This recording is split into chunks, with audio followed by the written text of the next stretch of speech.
मोहब्बत की दुकान की चर्चा हो रही है, तो मैं ये कहना चाहती हूँ, जिस यूएस की बयान की आपने बात की, मोहब्बत की दुकान का शटर तो अमेरिका ने गिराया है। अमेरिका का बयान आया है प्रधानमंत्री मोदी के जो यूएस विजिट है उससे पहले कि इंडिया एक वाइब्रेंट डेमोक्रेसी है।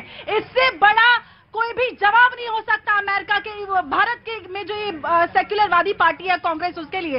और हम बात करते हैं कांग्रेस के जो मोहब्बत की दुकान ये चलाने चले हैं, तो ये प्रोजेक्ट है तुष्टीकरण के नाम पर विदेश में भारत की छवि को धूमिल करने का। नहीं, वो ये कहते हैं कि मुसलमान जो है बहुत खतरे में है हिंदुस्तान में, माइनॉरिटीज अकलियत खतरे में। मैं आ रहा, अरे नाराज ना हो प्रतीक जी, मैं दिल्ली में, देश की राजधानी में, दिल्ली के दिल में खड़ी हूँ, आपको मैं खतरे में नजर आ रही हूँ? इस बुलंद आवाज में मैं आपसे बात कर रही हूँ, खतरे में हूँ क्या? मैं जो चाहे वो बात रख सकती हूँ, मैं खतरे में हूँ क्या? मैं पूरी आजादी के साथ जो चाहे पहनती हूँ, जो चाहे कहती हूँ, जो मेरी सोच है वो आए दिन आपके शो पर आके और दूसरे चैनल पे भी जाके एक्सप्रेस करती हूँ। क्या मैं खतरे में नजर आती हूँ? यही तो मैं कह रही हूँ कि ये तुष्टीकरण जो कर रहे हैं, ये नफरत की दुकान के नाम पर ये प्रोजेक्ट है भारत की छवि को अंतर्राष्ट्रीय स्तर पर धूमिल। इन्होंने बात की, अब मैं मौलाना आपको खड़ा करता हूं, उसके बाद तो आप ही का नंबर आना चाहिए। और ये कह पूछती हैं आपसे, राहुल गांधी कह रहे हैं हाँ माइनॉरिटीज जो हैं, अकलियत जो हैं, वो एक्सप्रेस नहीं कर पा रही हैं, वो खतरे में जैसा है। नहीं, देखिए, मुसलमान खतरे में तो नहीं है, न कभी था, न है और न रहेगा। इस बात पे ताली बजा दीजिए राहुल गांधी के प्रोपेगेंडा को। ये सब सियासी हथकंडे हैं। सियासी दुकान चलाने के लिए लोग इस तरह की बातें करते हैं। इतना जरूर है कि 2014 के बाद में कुछ छुटपुट घटनाएं ऐसी हुई हैं जिन पर हमारे देश के पीएम को बोलना चाहिए था। हमें दुख है कि वो नहीं बोले। जैसे मोब लिंचिंग हुई, सैकड़ों मुसलमानों की मोब लिंचिंग हो गई। जैसे कहा जाता है कि अगर हिंदुस्तान में रहना है तो जय श्री राम कहना है। ये सारी चीजें ऐसी हैं, देश में नहीं होनी चाहिए। उन्होंने एक बात और भी तो कही, मैं पूछ लेता, मैं आप ही से पूछ रहा। इसको साबित करिए ना, ये अब्बा है, ये फाइनल प्रधानमंत्री ने नहीं कहा, गृह मंत्री ने कहा, मैं पब्लिक हूँ, मैंने नहीं कहा, किसी ने नहीं कहा। अब किसी लुच्चा लफंगे ने क्या दिया तो इसकी बात मानी नहीं जाएगी कभी भी, ये स्वीकार नहीं की जाएगी। ऐसा बिल्कुल नहीं है। ठीक। राहुल गांधी को मैं पॉलिटिक्स करना नहीं आता। अगर उनको करना होता तो मनमोहन सिंह सरकार में कोई मंत्री रखते लेते, सीखते। उनको बिल्कुल नहीं आता पॉलिटिक्स करना, बिल्कुल नहीं आता। मनमोहन सिंह सरकार में उन्होंने एक बात, प्रधानमंत्री ने तो एक बात कही कि समरसता की बात कही। उन्होंने कहा कि सबका विकास, सबका साथ, सबका विकास। नहीं, सबका साथ सबका विकास। अब आ रहा हूं, देखिए मैंने पूछ लिया, अब आराम से। ये जो नारा है सबका साथ सबका विकास का, ये सिर्फ नारा है, इस पर अमल नहीं है जमीन। ये सिर्फ नारा है। मैं आ रहा, ऐसा नहीं, इलाज हो रहा है। मैं आयुष्मान वाले पे बात करूंगा बाद में। जी जनाब।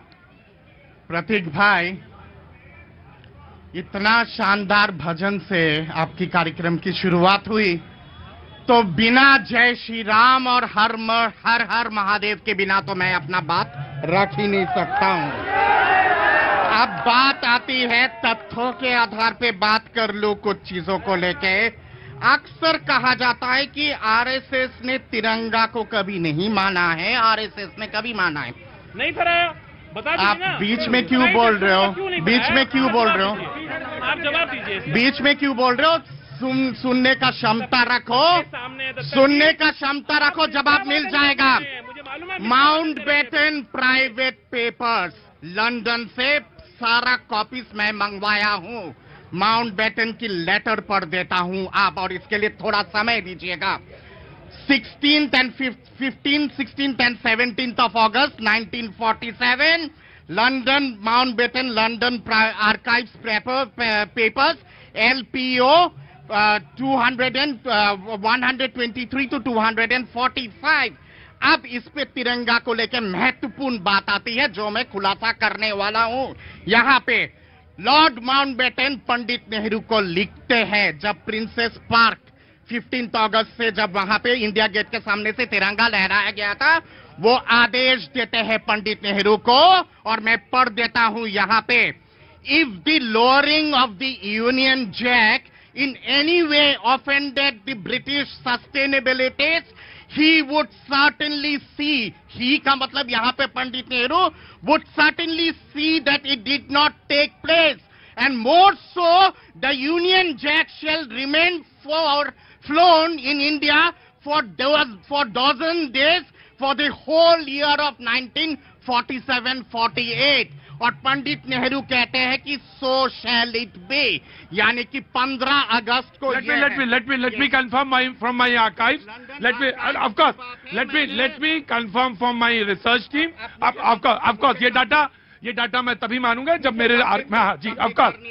Now you please come. मुझे कंप्लीट करने दीजिए। यहाँ पे फिर तिरंगा आप जानते कब लहराया गया था? रेड फोर्ट पे 16 अगस्त पे वो यूनियन जैक और तिरंगा की जो एक वीडियो दिखाई जाती है ना, यूनियन जैक नीचे आ रहा है, तिरंगा ऊपर जा रहा है, वो मॉर्फेड वीडियो है, वो सच। मैं फिर से कह रहा हूँ, Dutta ji please let me complete. रुकिए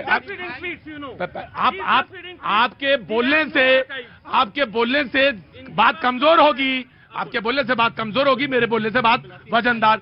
दत्ता जी, मैं ये कंफर्म तभी करूंगा जब मेरा आर्काइव्स और जब मेरा रिसर्च टीम इसको कंफर्म कर देगा। आई विल टेक मैं पूरी बात कम टू द टॉपिक। हाँ, कम टू द टॉपिक। आपने कहा कंफर्म करना है, मैं आपको उसका सोर्स का सारा थैंक यू सो मच।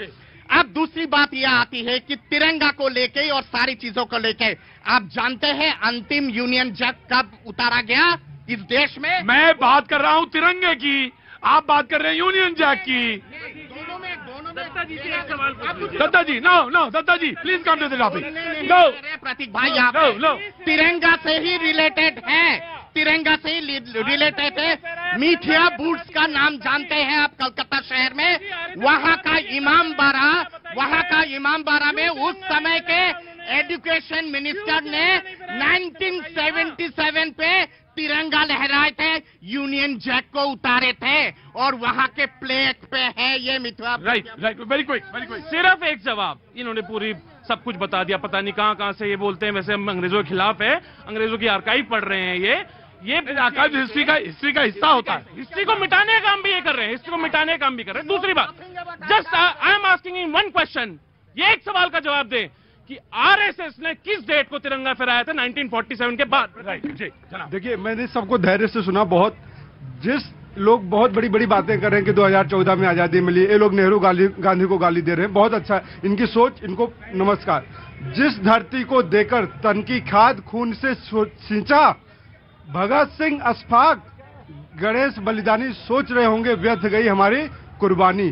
तो ये लोग उस आजादी के दीवानों को, मतवालों को बेशर्मी के साथ उनकी बेइज्जत करते हैं यहाँ पे बैठ के डिबेट पे। और मुझे लानत है कि यहाँ पे इनको बोलने का मौका दिया जाता है, देश के तिरंगे का अपमान किया जाता है। किस कंडीशन में हमारे देश को आजादी मिलेगी? देखिए प्रतीक जी, आज